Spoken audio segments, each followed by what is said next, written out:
This is Stacey Mitchell from the Youth Services Department of the Fayetteville Public Library, and this is First Chapter Friday, part of our 2020 summer reading lineup. Summer reading signups are still open for all ages using Read Squared, and it's not too late to sign up. You can even log some of the reading that you've already done. For a full list of events, check out our calendar at faylib.org/calendar. Or you can just check out our Facebook or YouTube pages where we upload new content every day. In this series, First Chapter Friday, we librarians read the first chapter of some of our favorite books, and we hope that maybe it'll help you get hooked on the book and you can pick it up at the library and finish the story yourself. And if you do, please let us know. We love to hear about the books that you're reading, those that you love and those that you didn't like so much. So let's get started. Artemis Fowl is a series about 12-year-old evil genius Artemis. Artemis is the youngest of the Fowl dynasty. Artemis kidnaps a fairy in an attempt to restore his family's fortune. What follows is a rescue attempt by the civilization of fairies. It's funny, suspenseful, and action-packed, and it's most appropriate for kids in grades 5th through 8th. There have been several adaptations of this book, and I'm sure there will be more to come. The latest was made by Walt Disney Studios, so maybe you'll enjoy watching that after you read this book.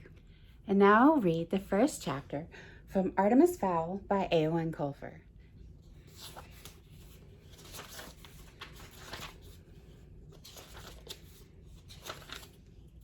Prologue. How does one describe Artemis Fowl? Various psychiatrists have tried and failed. The main problem is Artemis's own intelligence. He bamboozles every test thrown at him. He has puzzled the greatest medical minds and sent many of them gibbering to their own hospitals. There is no doubt that Artemis is a child prodigy. But why does someone of such brilliance dedicate himself to criminal activities? This is a question that can be answered by only one person, and he delights in not talking. Perhaps the best way to create an accurate picture of Artemis is to tell the by now famous account of his first villainous adventure. I have put together this report from first-hand interviews with the victims, and as the tale unfolds, you will realize that this was not easy. The story began several years ago at the dawn of the 21st century. Artemis Fowl had devised a plan to restore his family's fortune, a plan that could topple civilizations and plunge the planet into a cross-species war. He was 12 years old at the time. Chapter 1, The Book. Ho Chi Minh City in the summer, sweltering by anyone's standards. Needless to say, Artemis Fowl would not have been willing to put up with such discomfort if something extremely important had not been at stake, important to the plan. Sun did not suit Artemis. He did not look well in it. Long hours indoors in front of a computer screen had bleached the glow from his skin. He was white as a vampire and almost as testy in the light of day. "I hope this isn't another wild goose chase, Butler," he said, his voice clipped and soft, especially after Cairo. It was a gentle rebuke. They had traveled to Egypt on the word of Butler's informant. "No, sir, I'm certain this time. Nguyen is a good man." Droned Artemis, unconvinced. Passers-by would have been amazed to hear the large Eurasian man refer to the boy as sir. This was, after all, the 3rd millennium. But this was no ordinary relationship, and these were no ordinary tourists. They were sitting outside a curbside cafe on Dong Khai Street, watching the local teenagers circle the square on mopeds. Nguyen was late, and the pathetic patch of shade provided by the umbrella was doing little to improve Artemis's mood. But this was just his daily pessimism. Beneath the sulk was a spark of hope. Could this trip actually yield results?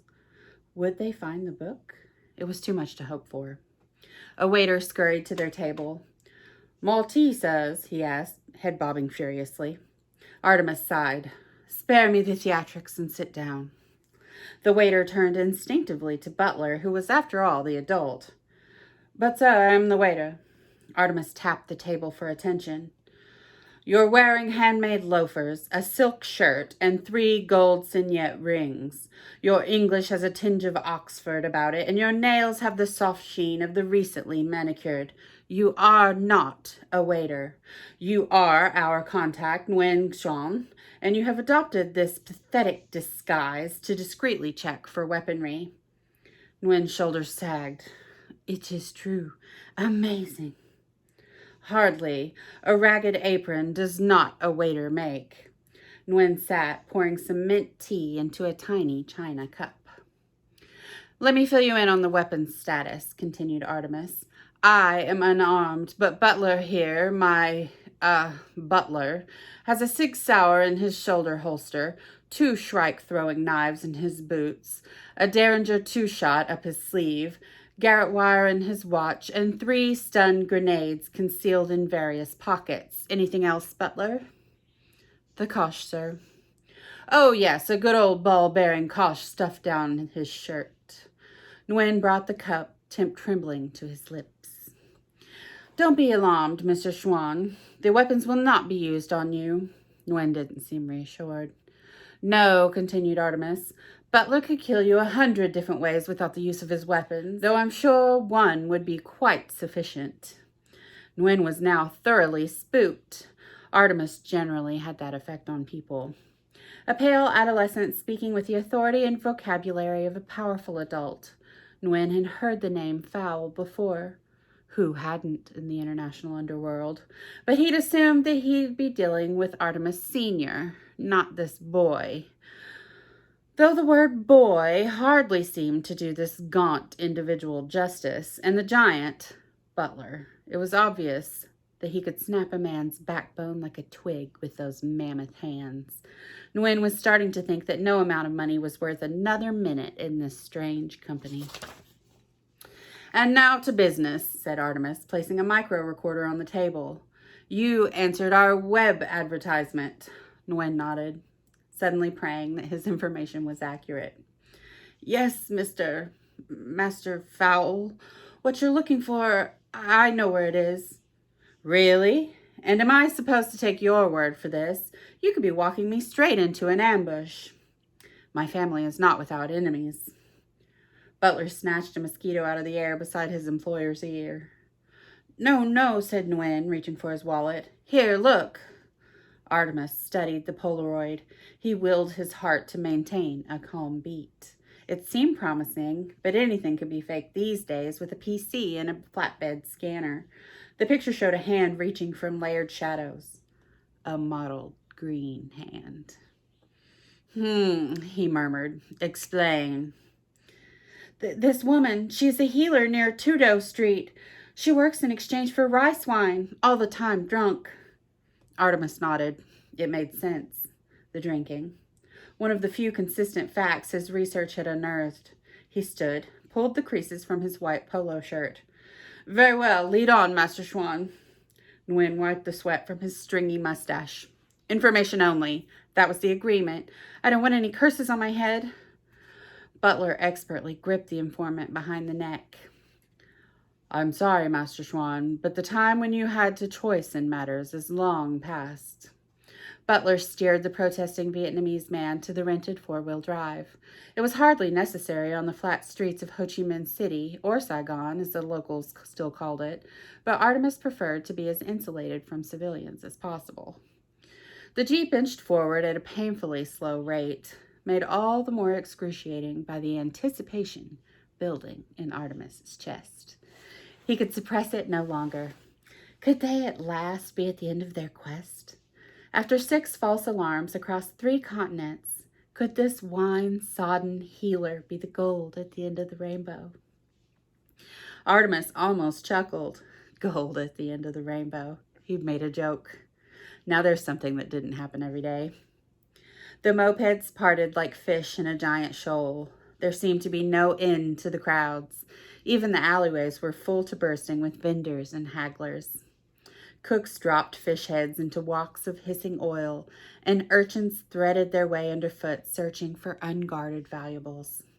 Others sat in the shade, wearing out their thumbs on Game Boys. Nguyen was sweating right through his khaki top. It wasn't the humidity. He was used to that. It was this whole cursed situation. He should have known better than to mix magic and crime. He made a silent promise that if he got out of this, he could change his ways. No more answering shady internet requests, and certainly no more consorting with the sons of European crime lords. The Jeep could only go so far. Eventually, the side streets grew too narrow for the four-wheel drive. Artemis turned to Nguyen. "It seems we must proceed on foot, Master Schwan. Run if you like, but expect a sharp and fatal pain between your shoulder blades." Nguyen glanced into Butler's eyes. They were a deep blue, almost black. There was no mercy in those eyes. "Don't worry," he said. "I won't run." They climbed down from the vehicle. 1,000 suspicious eyes followed their progress along the steaming alley. An unfortunate pickpocket attempted to steal Butler's wallet. The manservant broke the man's fingers without looking down. They were given a wide berth after that. The alley narrowed to a rutted lane. Sewage and drain pipes fed directly onto the muddy surface. Cripples and beggars huddled on rice mat islands. Most of the residents of this lane had nothing to spare, with the exception of 3. "Well," demanded Artemis, "where is she?" Nguyen jabbed a finger toward a black triangle beneath a rusted fire escape. "There, under there. She never comes out. Even to buy rice spirits, she sends a runner. Now can I go?" Artemis didn't bother answering. Instead, he picked his way across the puddled lane to the lee of the fire escape. He could discern furtive movements in the shadows. "Butler, could you hand me the goggles?" Butler picked a set of night vision glasses from his belt and placed them in Artemis's outstretched hand. The focus motor buzzed to suit the light.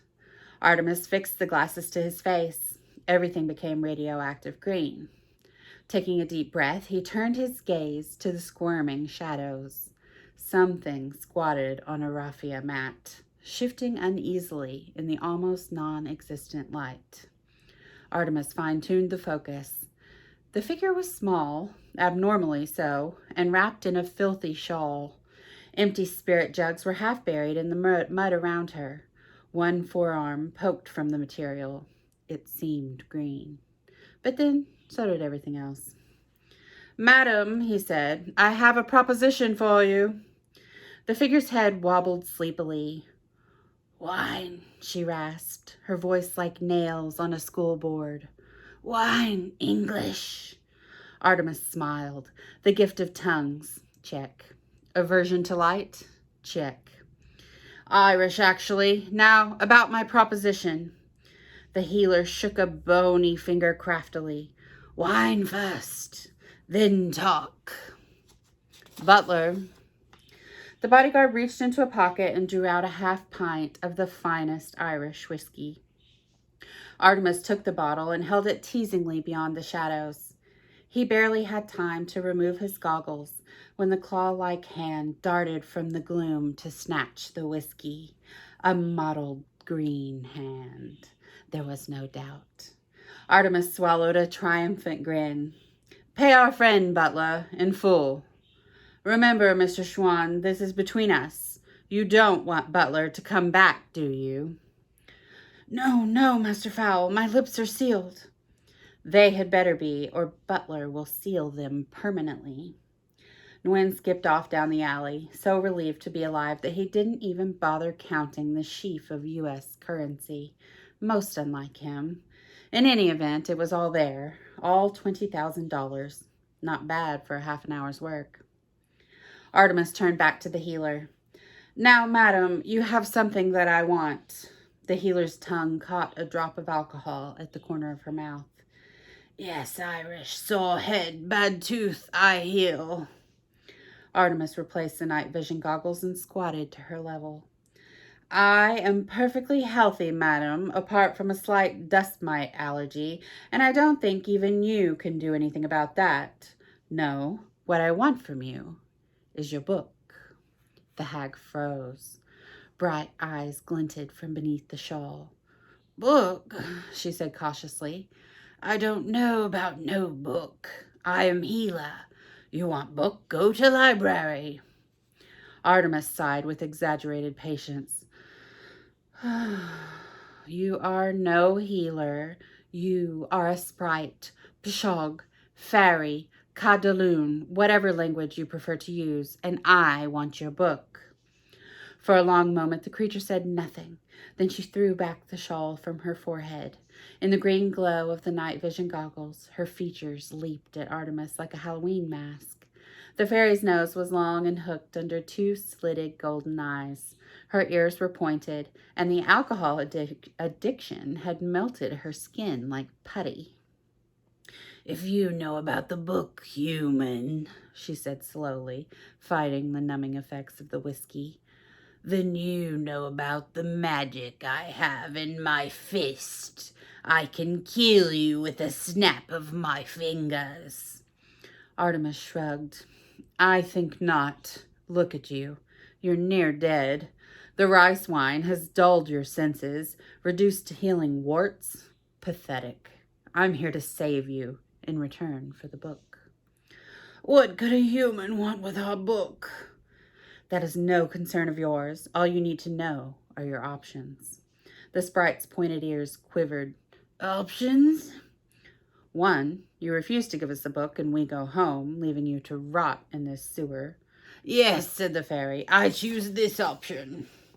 Ah, no, don't be so eager. If we leave without the book, you'll be dead in a day. A day, laughed the healer. I will outlive you by a century. Even fairies tethered to the human realm can survive the ages. Not with half a pint of holy water inside them, said Artemis, tapping the now empty whiskey bottle. The fairy blanched, then screamed, a high, keening, horrible sound. Holy water, you've murdered me, human! True, admitted Artemis. It should start to burn any minute now. The fairy poked her stomach tentatively. The second option. Listening now, are we? Very well, then. Option 2. You give me the book for 30 minutes only. Then I return your magic to you. The sprite's jaw dropped. Return my magic? Not possible. Oh, but it is. I have in my possession 2 ampules. 1, a vial of spring water from the fairy well 60 meters below the Ring of Terra, possibly the most magical place on Earth. This will counteract the holy water. And the other? The other is a little shot of man-made magic, a virus that feeds on alcohol, mixed with a growth agent. It will flush every drop of rice wine from your body, remove the dependence, and even bolster your failing liver. It'll be messy, but after a day, you'll be zipping around as though you were 1,000 years old again. The sprite licked her lips. To be able to rejoin the people? Tempting. How do I know to trust you, human? You have tricked me once already. Good point. Here's the deal. I give you the water on faith. Then, after I have had a look at the book, you get the booster. Take it or leave it. The fairy considered. The pain was already curling around her abdomen. She thrust out her wrist. I'll take it.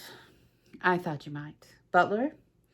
The giant manservant unwrapped a soft velcroed case containing a syringe gun and 2 vials. He loaded the clear one, shooting it into the sprite's clammy arm. The fairy stiffened momentarily and then relaxed.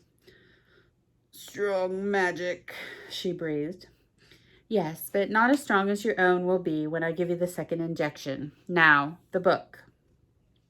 The sprite reached into the folds of her filthy robe, rummaging for an age. Artemis held his breath. This was it. Soon the Fowls would be great again. A new empire would rise with Artemis Fowl II at its head. The fairy woman withdrew a closed fist. No use to you anyway, written in the old tongue. Artemis nodded, not trusting himself to speak. She opened her knobbly fingers. Lying in her palm was a tiny golden volume, the size of a matchbox. Here, human, 30 of your minutes, no more. Butler took the tiny tome reverentially. The bodyguard activated a compact digital camera and began photographing each wafer-thin page of the book. The process took several minutes. When he was finished, the entire volume was stored on the camera's chip. Artemis preferred not to take chances with information. Airport security equipment had been known to wipe many a vital disk, so he instructed his aide to transfer the file to his portable phone and from there email it to Fowl Manor in Dublin. Before the 30 minutes were up, the file containing every symbol in the fairy book was sitting safely in the Fowl server. Artemis returned the tiny volume to its owner. "Nice doing business with you." The sprite lurched to her knees. "The other potion, human!" Artemis smiled. "Oh, yes, the restoring booster. I suppose I did promise." "Yes, human promised." "Very well. But before we administer it, I must warn you that purging is not pleasant. You're not going to enjoy this one bit." The fairy gestured around her at the squalid filth. "You think I enjoy this? I want to fly again." Butler loaded the second vial, shooting this one straight into the carotid artery. The sprite immediately collapsed on the mat, her entire frame quivering violently. "Time to leave," commented Artemis. 100 years of alcohol leaving a body by any means possible is not a pretty sight. The Butlers had been serving the fowls for centuries. It had always been that way. Indeed, there were several eminent linguists of the opinion that this was how the common noun had originated. The first record of this unusual arrangement was when Virgil Butler had been contracted as servant, bodyguard, and cook to Lord Hugo de Fowl for one of the first great Norman Crusades.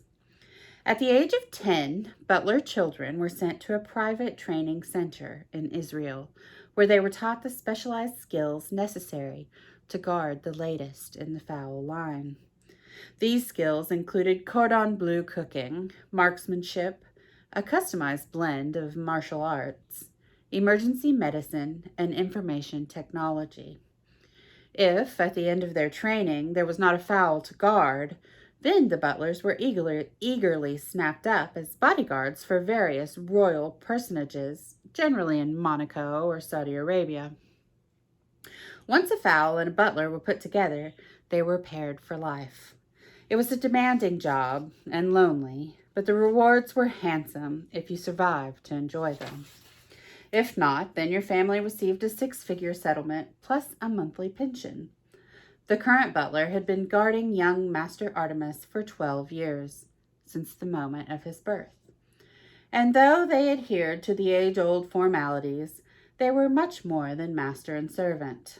Artemis was the closest thing Butler had to a friend, and Butler was the closest Artemis had to a father, albeit one who obeyed orders. Butler held his tongue until they were aboard the Heathrow connection from Bangkok. Then he had to ask. "Artemis?" Artemis looked up from the screen of his power book. He was getting a head start on the translation. "Yes?" "The sprite. Why didn't we simply keep the book and leave her to die?" "A corpse is evidence, Butler. My way, the people will have no reason to be suspicious." "But the sprite?" "I hardly think she will confess to showing humans the book. In any case, I mixed a slight amnesiac into her second injection. When she finally wakes up, the last week will be a blur." Butler nodded appreciatively. Always 2 steps ahead, that was Master Artemis. People said he was a chip off the old block. They were wrong. Master Artemis was a brand new block, the likes of which had never been seen before.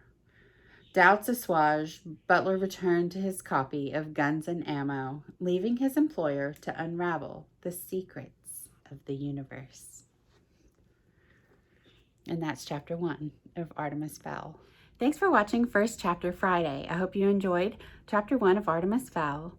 Check out more of this series later this month, and happy summer reading.